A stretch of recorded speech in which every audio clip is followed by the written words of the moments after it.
Chosen one, I know you didn't click this because life is easy. You've been carrying a weight that doesn't match your age. You've been the one who keeps it together while others fall apart.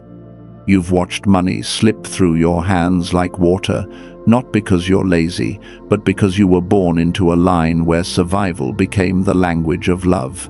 And still, you're here. That means you didn't break. You adapted. You endured. You are a survivor, forged in a fire your family thought would end you. But God used it to shape you into the one who ends the cycle. Hear me with your spirit, not your fear. The scriptures already saw you coming. It is written in Deuteronomy 8:18, "But you shall remember the Lord your God, for it is He who gives you power to get wealth." Not luck, not favoritism, power. Heaven-authorized power. And if that verse tightened something in your chest, it's because your spirit recognizes its own inheritance. But before I release what was shown to me about you, you must make a small act of faith. If you are ready to receive this shift, type 777 in the comments right now.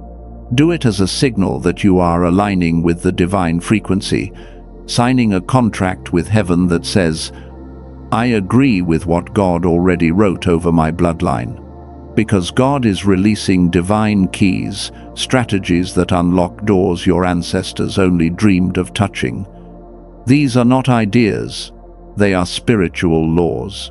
And one of them has a name I was instructed not to explain yet: the ancestral wealth mantle. Stay with me until the final second, because these strategies are the weapons, but the final prayer at the very end is the seal.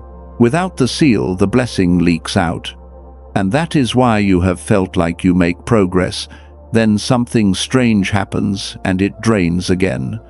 Listen closely. You are not crazy. You are not just tired. You are not simply unmotivated. You have been standing in spiritual warfare, and the enemy has been pressuring the exact area where heaven marked you for increase. Because when a bloodline is about to start breaking cycles, resistance always intensifies. That heaviness you feel when you try to plan, that fog that hits when you try to focus, that sudden doubt right when the opportunity appears, it is not random, it is an assignment. The opposition is proof that your destiny alignment is real. Ephesians 6:12 explains it plainly, that we wrestle not against flesh and blood, but against spiritual forces. So when you think you are fighting people, you are often fighting patterns. Generational patterns, poverty patterns, fear patterns dressed up as personality. Joseph knew this pain, not because he was weak, but because he was chosen. One day he is dreaming of rulership, and the next day he is in a pit, betrayed by the ones who shared his blood. Then he is sold, then he is misunderstood, then he is locked away. And yet the whole time, God was not punishing him, God was positioning him. The pit was not the end, it was the corridor. The prison was not rejection, it was preparation. Genesis 50:20 reveals the law behind it. What was meant for evil, God uses for good. Your delay has been a disguise. Your pressure has been a prophecy. Now, let me deploy the first key I named, the ancestral wealth mantle. This is not a fantasy. This is a protocol of awareness and environment that pulls you out of survival thinking and into inheritance thinking. Here is what it means in plain language. Your bloodline has been wearing a mantle of lack for so long that it started to feel normal. It trained the nervous system to expect disappointment. It trained the mouth to speak caution. It trained the eyes to look for danger instead of doors. The ancestral wealth mantle is when you consciously take off the old covering and put on a new one, by agreement with God. Do this today, not someday. Choose one physical space you control, a corner of your room, your desk, your car, even a single drawer. Clean it until it looks like a place a blessed person would live from. not a place a wounded person hides in. As you clean, you are not just moving objects, you are breaking agreements. Then place one written sentence there that defines the new covering. Write, "The Lord gives me power to get wealth," Deuteronomy 8:18. Put it where your eyes will meet it. Next, you must stop allowing poverty talk to live in your atmosphere. For the next 24 hours, no joking about being broke, no rehearsing failure, no speaking disaster to feel safe. Proverbs 18:21 teaches that life and death are in the power of the tongue, and you have been speaking survival over an inheritance. Finally, identify one recurring family pattern around money, the thing everyone in your line says like a proverb, and cancel it out loud. Say, "That ends with me. I am the first fruits of a new economy. I am not dishonoring my ancestors by rising. I am redeeming what they could not finish."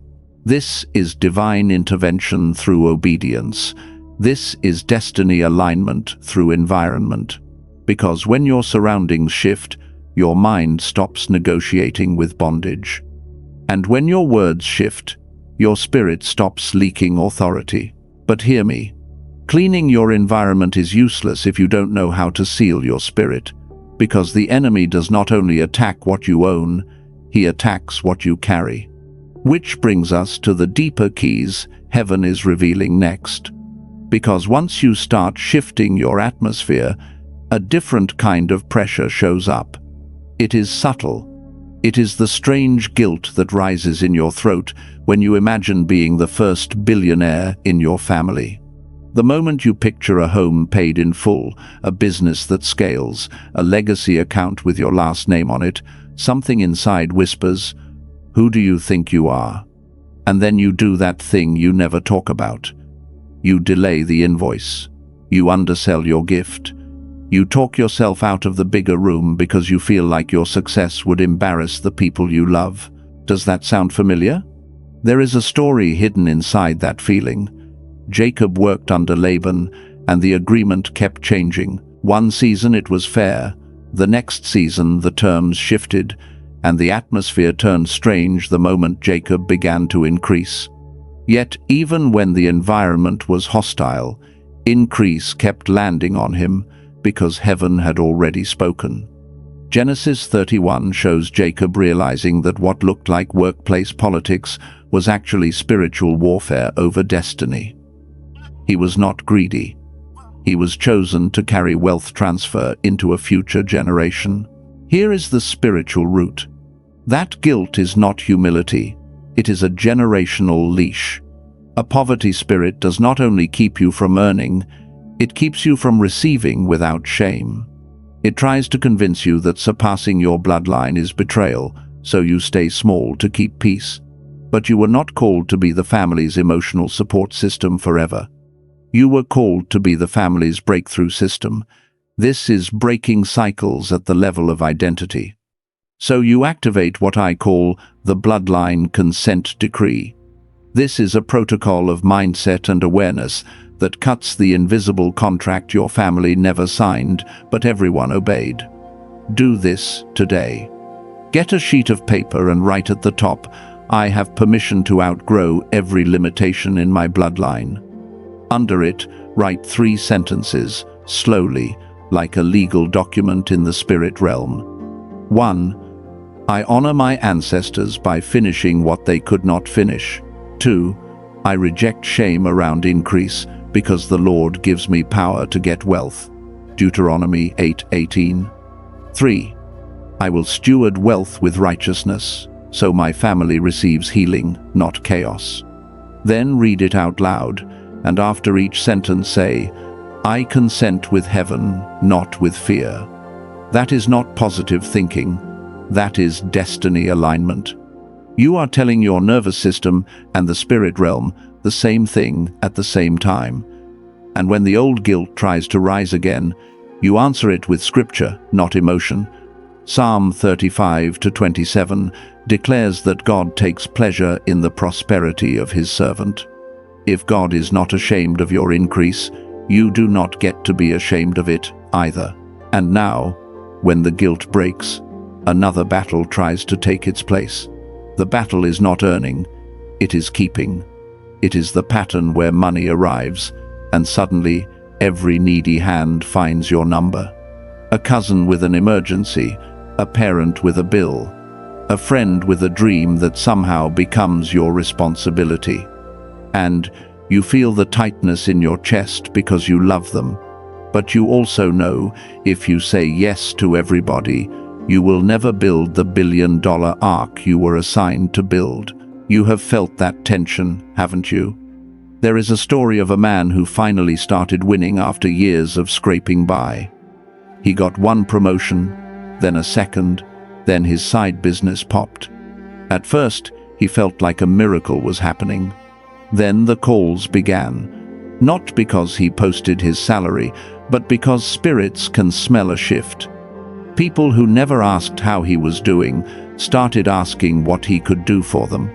He gave out of compassion, then out of pressure, then out of fear of being called selfish. 3 months later, he was back to the same balance, staring at the ceiling at 2 a.m., wondering why divine intervention felt like a revolving door. Here is why.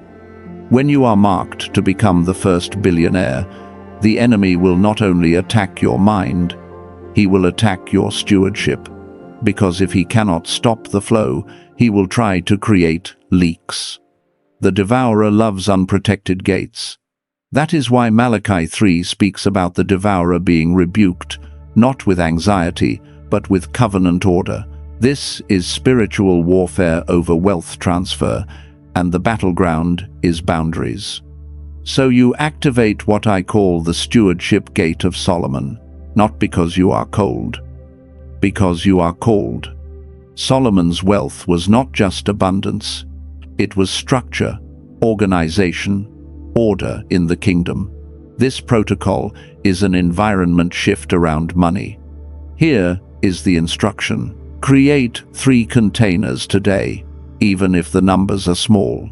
1 is seed, 1 is shield, 1 is structure. Seed is what you give by choice, not by guilt.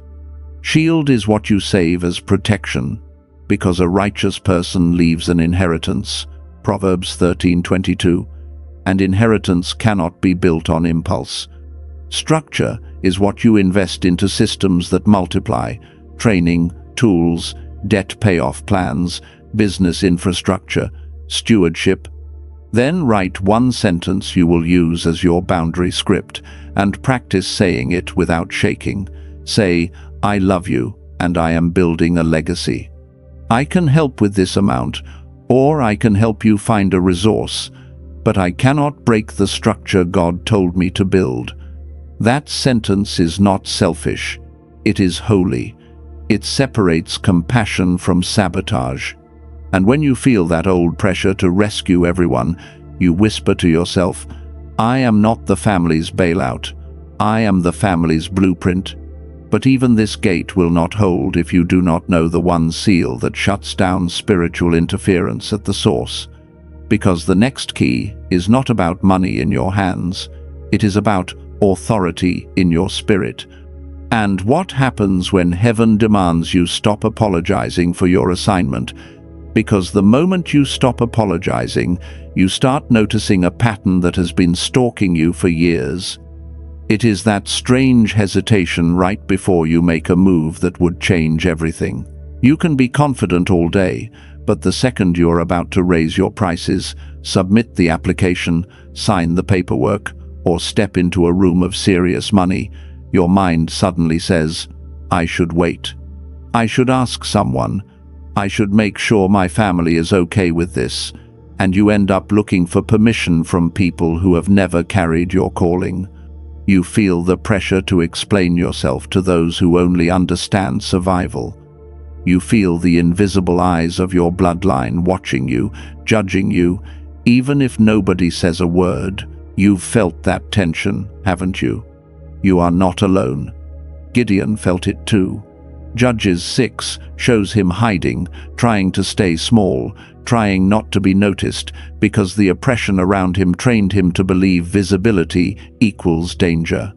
Yet the angel of the Lord stood in front of him and called him a mighty man of valor, while he was still acting like a prisoner. Gideon's true war was not Midian outside, it was permission inside. Heaven had already named him, but his environment had disciplined him into doubt. Here is the spiritual root.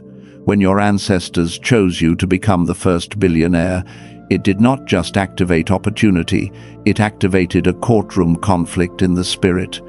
Not because your ancestors are your enemies, but because unresolved vows and old agreements can become legal ground for oppression. Somewhere in your line, people survived by making silent covenants with lack. They called it being realistic. They called it being humble. But in the realm of spiritual warfare, those words became permissions. And now, every time you approach a wealth transfer moment, the enemy tries to drag you back into the old contract, not by attacking your bank account first, but by attacking your boldness to sign what heaven already approved. Destiny alignment requires authority, not approval. So you enact what I call the ancestral courtroom override. This is not drama. This is spiritual order. Do this within the next 24 hours, and do it with a calm spirit. Sit down with a pen and paper. Draw a line down the middle. On the left, write old bloodline agreements. On the right, write kingdom covenant. On the left, write 3 statements you have heard in your family around money. Things like, people like us don't get ahead, or money ruins people, or we always struggle. Write the real ones. Then, one by one, cross them out with a single line and speak this out loud. I honor where you came from, but I do not inherit this agreement. In Jesus' name, I revoke it. Now on the right side, write 3 kingdom truths. Start with Deuteronomy 8:18 again, because heaven does not get tired of repeating what you keep forgetting. Add Psalm 112:3, that wealth and riches are in the house of the one who fears the Lord, because righteousness and provision are not enemies. Then add this sentence in your own words: I am chosen to build clean wealth for my bloodline. Finally, place your hand on that paper and say, I step into my assignment without asking permission from fear. I am not breaking my family. I am breaking the curse. Then do one physical act that proves you mean it. Send the email, make the call, increase the rate, submit the form. This is how you testify in the natural while heaven backs you in the spiritual. And as soon as you override the courtroom, something else tries to slip in through a different door. It is the relational drain that shows up right when you start rising. The text that pulls you into drama the night before a big meeting. The friend who jokes about your ambition until you start doubting it. The romantic connection that feels intense, but somehow your focus evaporates and your money starts bleeding in small, untracked ways. You don't even notice it at first. It feels like love, loyalty, or obligation. But later you realize you've been paying for peace with your destiny. There is a story of Samson who was anointed with strength, marked from birth, carrying national deliverance on his life. And yet his downfall did not start with a battlefield. It started with an attachment. Judges 16 shows Delilah pressing him, draining him, pulling secrets out of him, until the very thing that made him dangerous to the enemy was compromised. Samson did not lose power because God stopped loving him. He lost power because he kept giving sacred access to an unsafe connection. Here is the spiritual root. When you are chosen to become the first billionaire, the enemy studies your circles. If he cannot stop your work, he will try to enter through your relationships, because soul ties can become siphons. Not every bond is covenant. Some bonds are cages with smiles on them, and if you do not discern them, you will keep rebuilding what you keep leaking. Stewardship is not only budgets and accounts. Stewardship is also access. Who has emotional access to you? Who has conversational access to you? Who has spiritual access to you? This is spiritual warfare, and the battlefield is the gate of intimacy. So you establish what I call the covenant circle consecration. Do not do this with paranoia. Do it with wisdom. Proverbs 4:23 says to guard your heart, for out of it flow the issues of life. Guarding is not fear. Guarding is stewardship. Here is the protocol. For the next 7 days, you will not explain your next level to anyone who has not proven they can celebrate you without needing to control you. Today, write down the 5 people you talk to the most, the ones who shape your atmosphere without even trying. Next to each name, write one word describing how you feel after you talk to them. Strengthened, confused, guilty, energized, drained. Then speak this sentence before God. Lord, consecrate my circle for destiny alignment. Remove every siphon, restore every covenant. Now do one physical action. Choose one person who consistently drains your focus or pulls you into chaos, and set a boundary in one sentence. Keep it simple. I'm in a building season. I won't be available for this kind of conversation.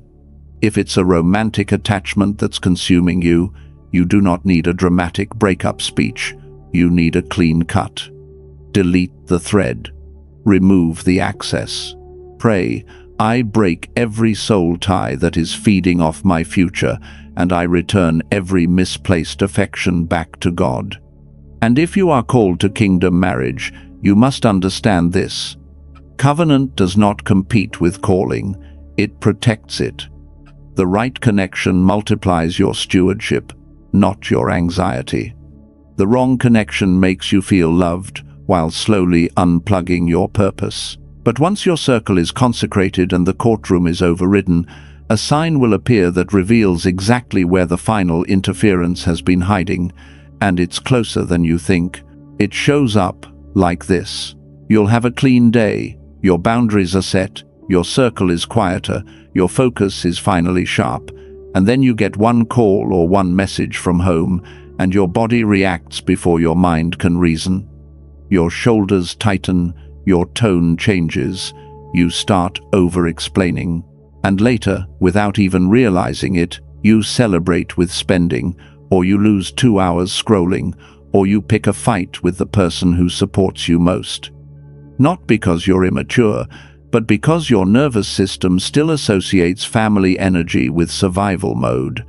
This is the invisible trigger that keeps many chosen ones from completing wealth transfer. The money is not just a number, it's a new identity, and your bloodline can feel that shift even when nobody says it out loud. Does that sound familiar? You are not alone in this. King Hezekiah experienced it. God healed him, extended his life, and restored him, and then visitors arrived with smiles and compliments. He showed them everything: the silver, the gold, the spices, the armory, all the treasure in his house. And afterward the prophet confronted him with a warning that what was exposed would one day be carried away. That story is in 2 Kings 20 and Isaiah 39, and it is not there to scare you. It is there to teach you that the moment of breakthrough is also a moment of discernment. Here is the spiritual root. When you are marked to become the first billionaire in your family, you become a target for spiritual surveillance. Not everyone watching you is evil, but not every eye is safe. Some people can love you and still carry fear, jealousy, or control that becomes a doorway for interference. The enemy uses familiar voices to pull you back into old emotional weather, because if he can shift your inner atmosphere, he can interrupt your destiny alignment without touching your bank account at all. This is spiritual warfare, and it often arrives dressed as conversation. So you activate what I call the Treasure Silence Covenant. It is a stewardship protocol that protects the seed of your next level until it becomes a harvest no one can uproot. Here is how you do it. For the next 7 days, you will not announce new income, new opportunities, or new plans to anyone who has not proven they can handle your expansion. Not because you're hiding, but because you're incubating. Jesus said in Matthew 7-6, not to throw what is holy to what cannot honor it. And many people leak their future by exposing it too early. Write down 3 names of people you usually run to for approval or comfort. Next to each name, write what you tend to reveal: money, plans, fears, or wins. Then place a line through the category that has caused you confusion in the past. Speak this out loud. I revoke unauthorized access to my next season. I protect what God is building in me. Then choose one sentence you will use when someone presses you. I'm in a stewardship season right now. I'll share when it's time. And when you feel that family trigger pressure rise, you pray Psalm 91, 1-inch real time. He who dwells in the secret place of the Most High. Because secrecy is not shame when God is the one training you in it. And once you stop leaking information, you'll notice the next place the enemy tries to create leaks is not through people, but through patterns. Small patterns that look harmless until you add them up. It's the specific moment you sit down to do something that could change your financial story, and suddenly you feel an urge to just handle one quick thing first. You open a shopping app. You buy something small. You tell yourself it's nothing. Or you say yes to a tiny subscription you don't need. Or you move money around without tracking it. And at the end of the week, you can't explain where the overflow went. It didn't disappear. It bled out through unstructured places. You've felt that tension, haven't you? Where you're working harder than ever, but the numbers still don't reflect the calling. There is a story in 2 Kings 4 of a widow who was drowning in debt, and the prophet asked her a question that sounds simple, but carries a kingdom law. What do you have in the house? She had a small jar of oil, and the instruction was not just to pray. The instruction was to gather vessels, not a few, empty containers. The oil multiplied, but it only flowed as far as the vessels were prepared to hold it. When there were no more vessels, the oil stopped. That is not cruelty. That is a principle. Here is the spiritual root. Many chosen ones pray for divine intervention, and God answers. But the blessing stops at the edge of their capacity. Not their intelligence, their capacity. A bloodline that has never held large wealth often has no vessels for it, no structure, no system. So the enemy doesn't have to steal it dramatically. He only has to keep you unprepared, and the overflow will stop itself. Breaking cycles requires containers that can carry what your ancestors never carried. So you release what I call the Vessel Expansion Decree. This is a practical protocol with spiritual authority. Do this today. Create 3 separate vessels for your money, even if you start small, because heaven honors order. 1 vessel is legacy, 1 is warfare, 1 is building. Legacy is what stays, what becomes inheritance, what outlives your mood. Warfare is what protects, emergency reserves, debt shields, the place you store peace. Building is what multiplies, education, tools, business, systems. Then speak this decree as you set it up. Lord, I prepare vessels for wealth transfer. I refuse to store overflow in leaky places. Teach my hands stewardship and my spirit discipline. Psalm 144:1 says, God trains our hands for battle, and stewardship is part of that battle. Finally, choose one automated action that removes emotion from obedience. An automatic transfer on payday into legacy, even if it's $5. because consistency is a spiritual weapon when you're breaking cycles. And when these vessels are in place, you will begin to see the sign I warned you about, the one that reveals who has been touching your destiny from the shadows, and what you must do before the final seal is released. The sign will appear that reveals exactly where the final interference has been hiding, and it's closer than you think. It looks like an innocent emergency that always has perfect timing. The day you decide to open the business account, a relative's car breaks down. The week you set aside money for your first serious investment, a sudden medical bill appears. The moment you're about to travel for an opportunity, family drama erupts and you're expected to be the fixer. And you tell yourself, this is just life. But deep down you notice the pattern. The crisis always shows up right when your wealth transfer is about to become real. Does that sound familiar? You are not alone. Nehemiah lived this exact pressure. He was rebuilding a wall that would protect generations, and the enemy could not stop the building with force, so they tried distraction. They sent messages that sounded urgent and reasonable, trying to pull him down from the work. Nehemiah answered with one line that every chosen builder must learn: I am doing a great work, so that I cannot come down. That is Nehemiah 6:3. He didn't say it because he didn't care. He said it because he understood spiritual warfare has polite disguises. Here is the spiritual root. When heaven marks you as the first billionaire in your family, a new economy is being born through you. And the enemy tries to keep you stuck as the family's crisis fund, because if your assignment stays reactive, it can never become generational. This is not about ignoring people. This is about breaking cycles. The pattern of constant emergencies becomes an altar that demands sacrifice, and it feeds on your compassion until your stewardship collapses. That is why the interruption feels emotional, not logical. It targets your identity as the rescuer, because the rescuer can never become the builder.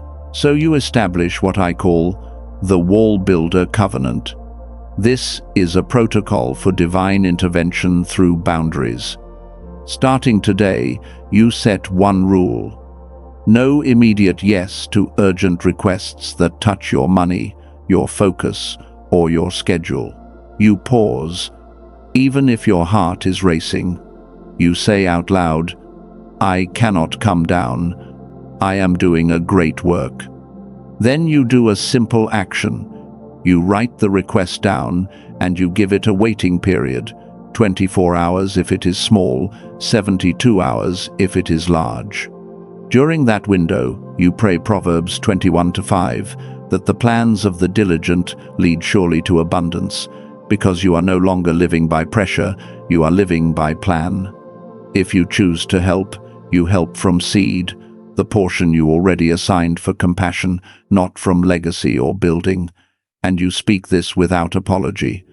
I love you, and I'm building a legacy.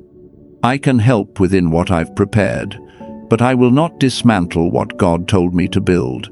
That one covenant turns chaos into order. It turns guilt into wisdom. It keeps your destiny alignment intact while still honoring your heart.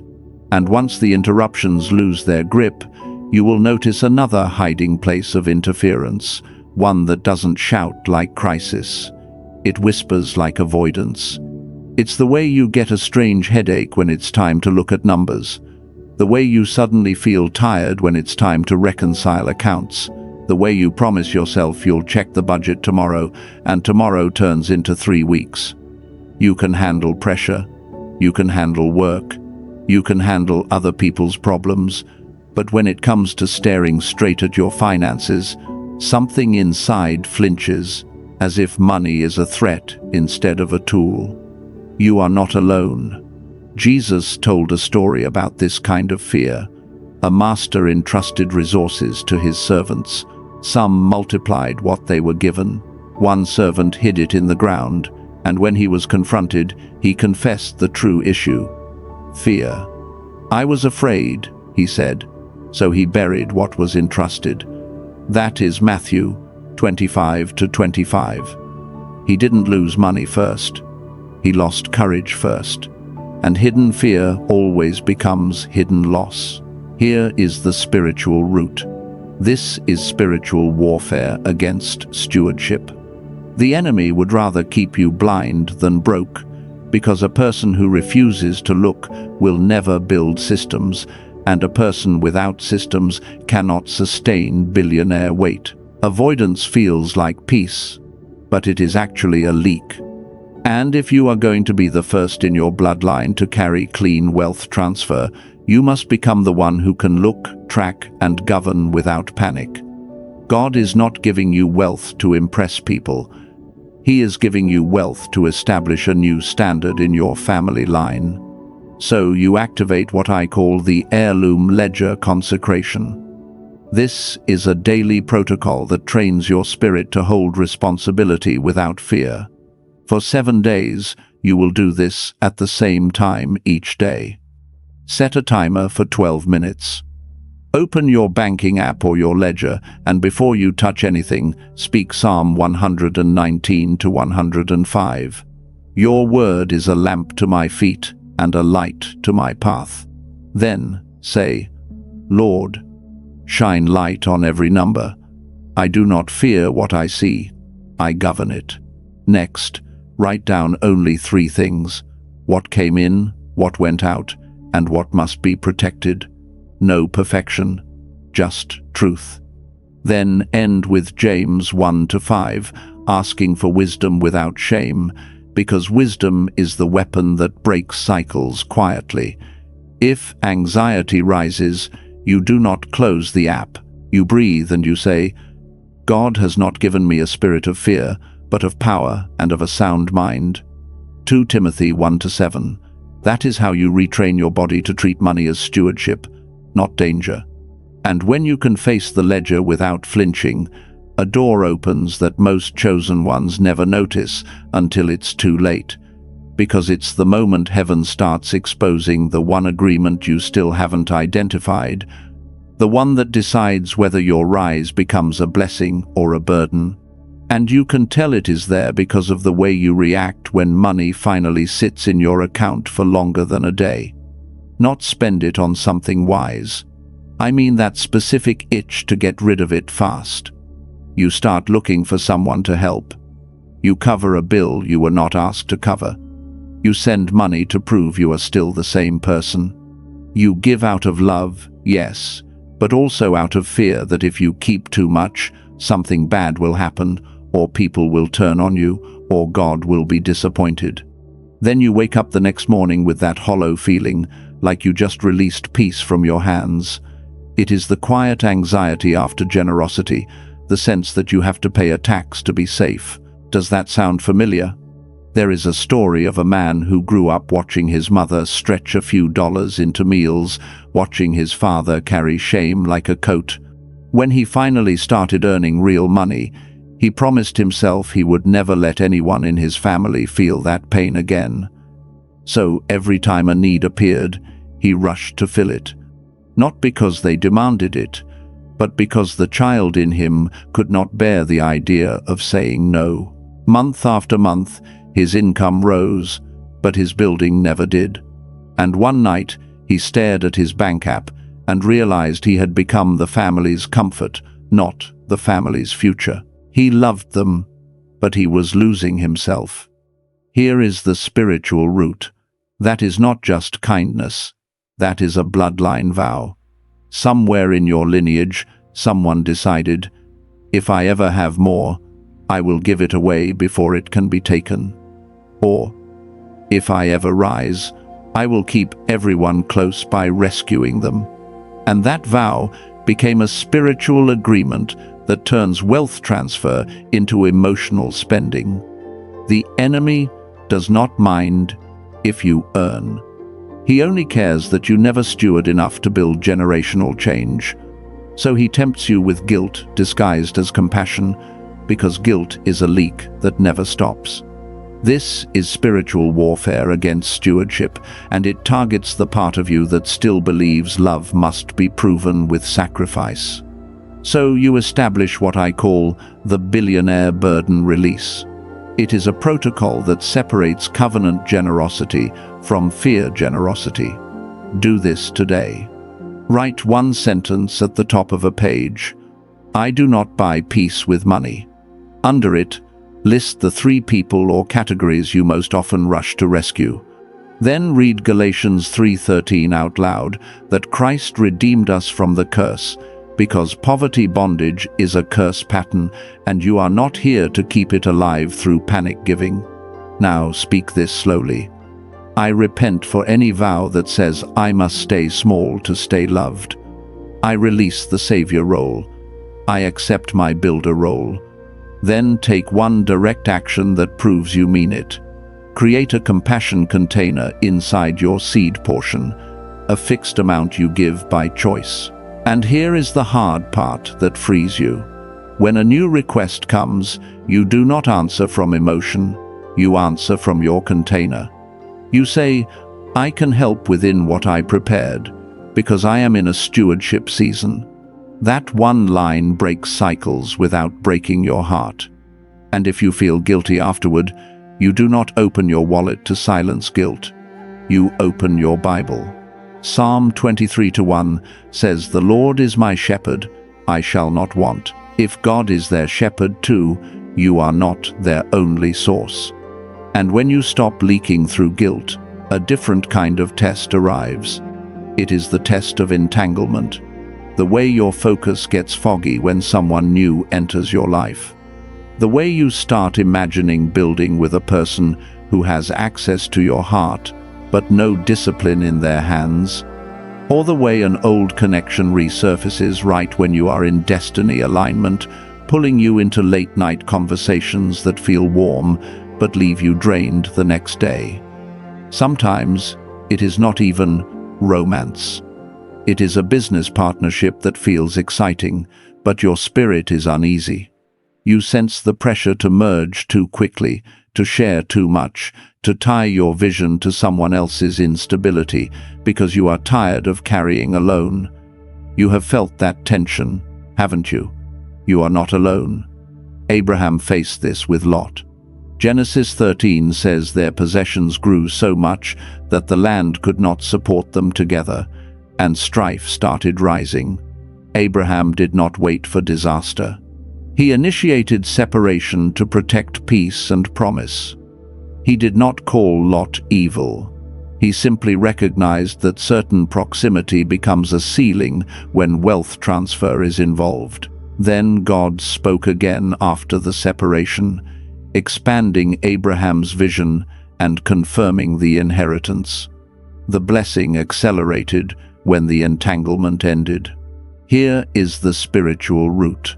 When you are chosen to be the first billionaire in your family, the enemy tries to attach you to people who will consume the very capacity you are building. Because if he can bind your future to someone else's disorder, he can delay your wealth transfer without attacking you directly. This is why soul tie breaking is not optional in this season. Not every connection is covenant, and not every covenant is safe. Destiny alignment requires that you do not yoke your assignment to someone who cannot carry it. 2 Corinthians 6:14 warns about unequal yokes, and that is not just about church language. It is about direction, discipline, and values. So you activate what I call the Kingdom Yoke Filter. This is a protocol for relationships, partnerships, and kingdom marriage decisions. Do this within the next 48 hours. Write 4 questions on paper and answer them honestly about any person who is gaining access to your heart, your time, or your money. Do they increase my obedience to God or decrease it? Do they respect my boundaries or negotiate them? Do they build systems or chase feelings? Do they celebrate my rise or quietly compete with it? Then speak this out loud. Lord, I submit my connections to your wisdom. Remove every tie that drains my stewardship. Strengthen every covenant that protects my calling. Now do one physical action that locks it in. If it is a romantic tie pulling you off course, you implement a 7-day silence, no late-night texting, no secret calls, no emotional merging. If it is a partnership, you implement a covenant pause, no financial combining, no shared access, no signing anything until you have peace and counsel. And if an old soul tie is lingering, you do a clean cut, delete the thread, return the item, remove the access, and pray. I break agreement with every tie that feeds on my future. I release it, and I reclaim my focus. Because once your yokes are filtered and your burden is released, heaven will expose the final hidden agreement inside your own mouth. The one phrase you keep saying that is silently canceling your breakthrough. It slips out when you're not even trying to be negative. It sounds like humility, like realism, like being grounded. You'll look at an opportunity and say, "I'm not really a money person." Or, "People in our family don't do stuff like that." Or, "The one that feels harmless but carries poison must be nice." And the moment those words leave your mouth, your spirit shrinks. Your hands hesitate. Your mind starts scanning for reasons it won't work. And then you call it discernment, when it's actually a generational reflex trying to pull you back into the old identity. You've caught yourself doing that, haven't you? You are not alone. The Israelites did it at the edge of their promise. Numbers 13 and 14 shows them standing near the land God already swore to give them, yet their mouths became the enemy's weapon. They said the giants were too big, that they were like grasshoppers, that they should go back. Their feet were inches from inheritance, but their words signed a contract with fear. And the tragedy wasn't that God lacked power. The tragedy was that their confession wouldn't let their future land in them. Here is the spiritual root. When you're chosen to be the first billionaire in your family, the enemy doesn't just attack your money, he attacks your confession, because your mouth is the gatekeeper of destiny alignment. Your words are not decoration, they are agreements. A poverty spirit is fueled by repeated phrases, the same old sayings passed down like family recipes. That's why this is spiritual warfare. If he can keep you speaking like a survivor instead of a steward, you'll keep living like the old bloodline even while you try to build a new one. Wealth transfer requires a new language, because stewardship follows identity, and identity follows agreement. So you enact what I call the tongue tithe covenant. This is not about pretending life is perfect. This is about taking back legal ground. For the next 3 days, you will tithe your tongue. That means you will refuse to give the enemy 10% of your speech. No self-cursing, no poverty jokes, no calling your gift small, no saying you're just trying. Every time you catch an old phrase, you replace it with a kingdom phrase immediately, out loud. Here is your replacement list for today. When you want to say, "I'm not a money person," you say, "I am a faithful steward of God's resources." When you want to say, "We don't do that in my family," you say, "I am the first fruits of a new bloodline economy." When you want to say, "Must be nice," you say, "Lord, teach me the path of increase with clean hands." Then seal it with scripture, because heaven honors the word spoken with the word. Say Proverbs 10:22, "The blessing of the Lord makes rich and adds no sorrow, and let your spirit hear you." This is how you break cycles at the root.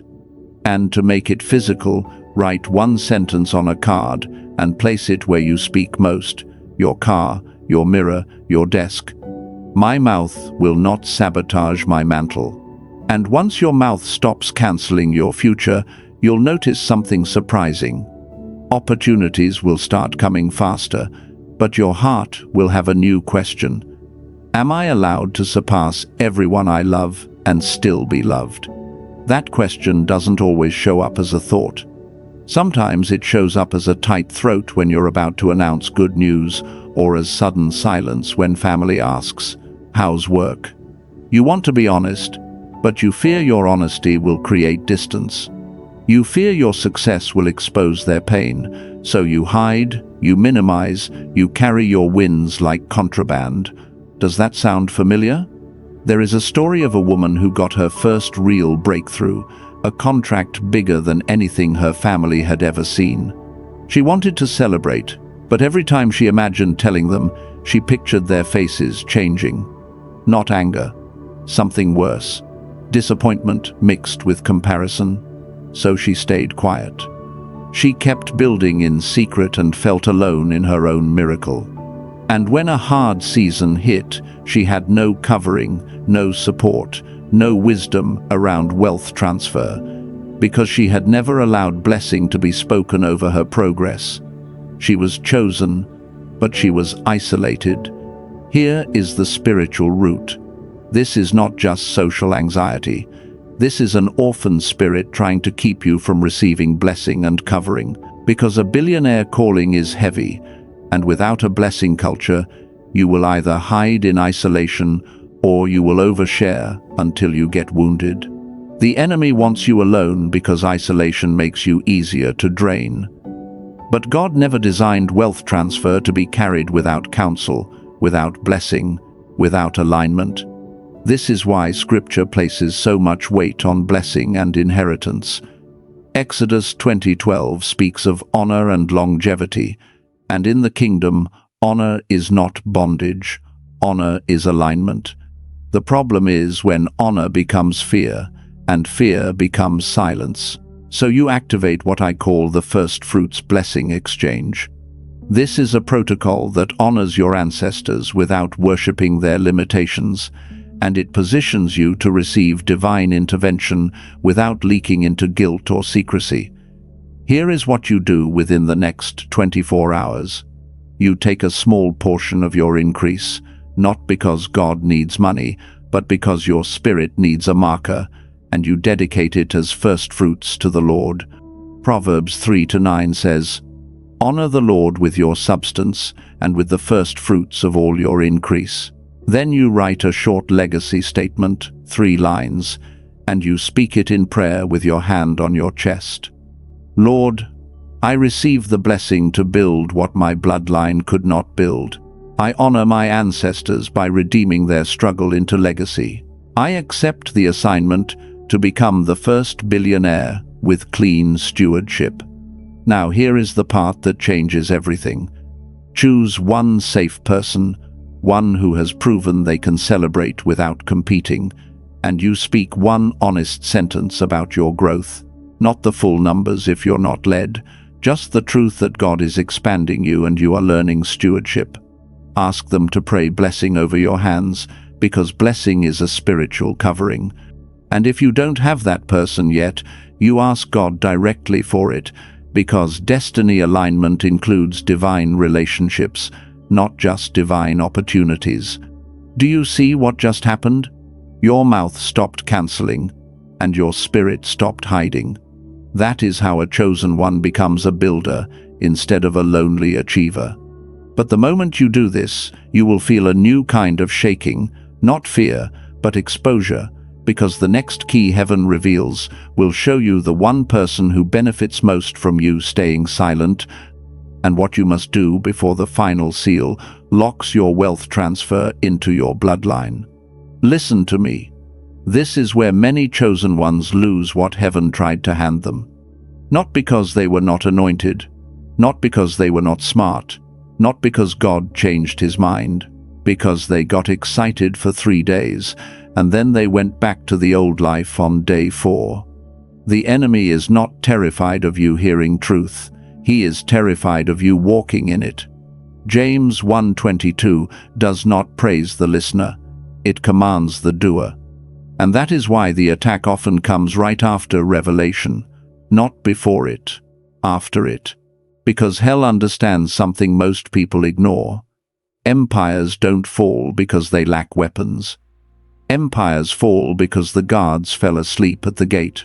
You can be armed and still be overtaken if you drift back into comfort. You can know the right words and still leak power if you stop enforcing them. That is the trap. The slow fade, the quiet bargain.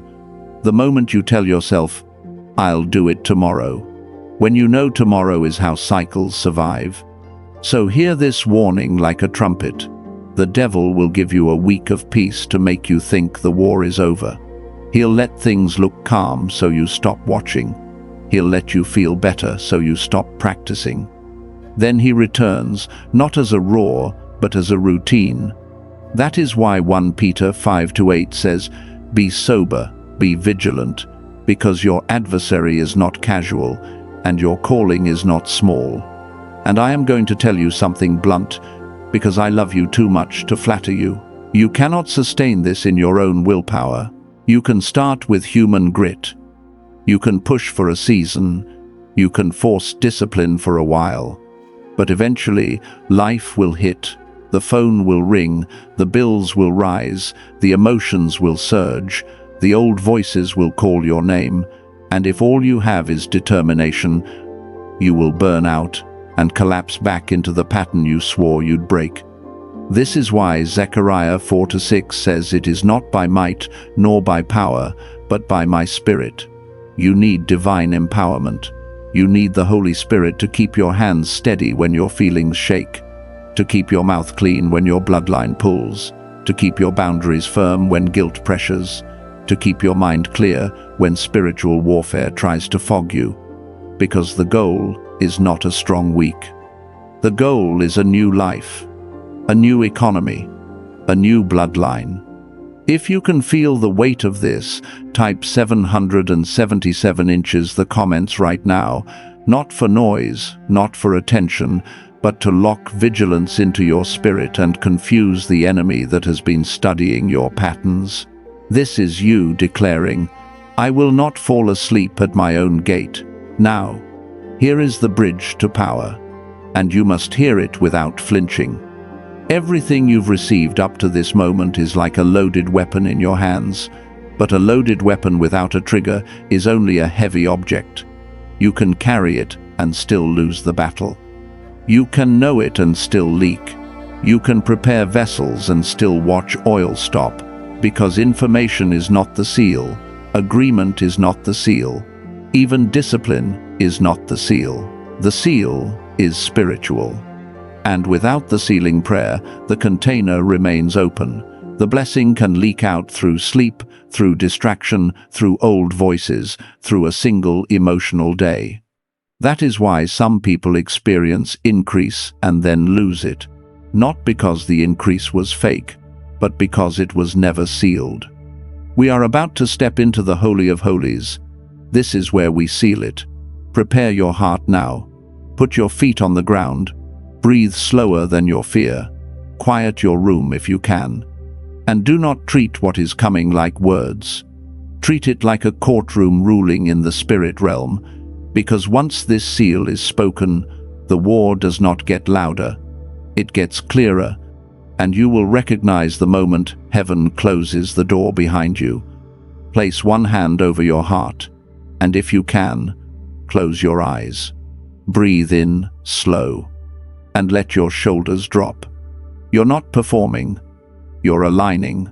Jehovah Jireh, provider of generations, Lord of the wealth that outlives a lifetime, I step into agreement with you right now on behalf of this chosen one. I decree that every generational vow of lack is broken. Every inherited fear around money is silenced. Every curse that taught this bloodline to survive instead of steward is cancelled at the root. In the name of Jesus, I break the spirit of shame that rises when increase comes. I break the guilt that tries to punish them for surpassing their family. I break the cycles of emergency, leakage, and distraction.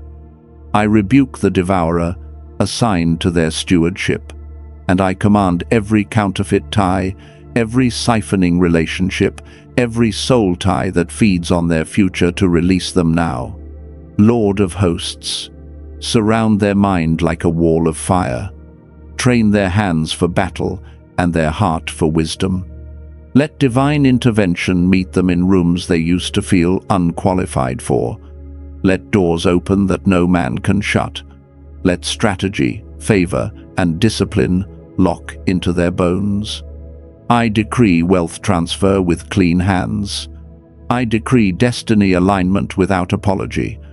I decree that they will become the first billionaire in their family and remain whole, not proud, not broken, not alone, but grounded, guided, and protected. Now I seal their household, I seal their name, I seal their finances, I seal their focus, I seal their sleep, I seal their decisions. I seal their spirit against spiritual warfare sent to confuse and drain. What God has approved, no enemy can revoke. It is done. It is sealed.